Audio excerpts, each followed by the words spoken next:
Okay, Johnny, how do you feel about the Vista Park being turned from a garbage dump to a park?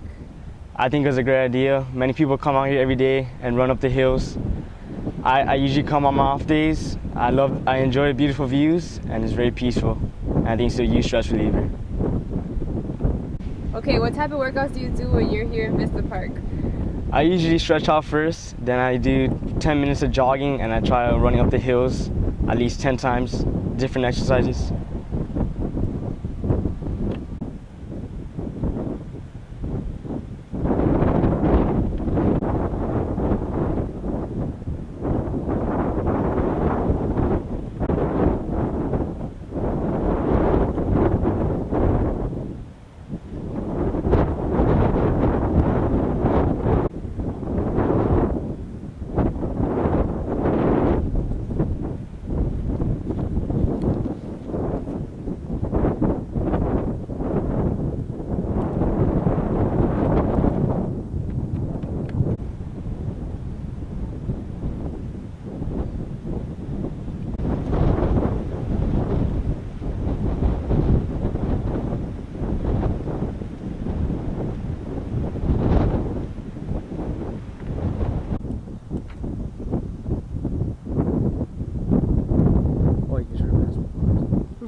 I'm here standing in what used to be a garbage dump, which is now Vista View Park, where many come to live the healthy new lifestyle.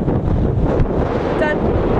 3, 2, 1. I'm here standing in the grounds of what used to be a garbage dump, which is now called Vista View, where runners come to live the healthy lifestyle. Done.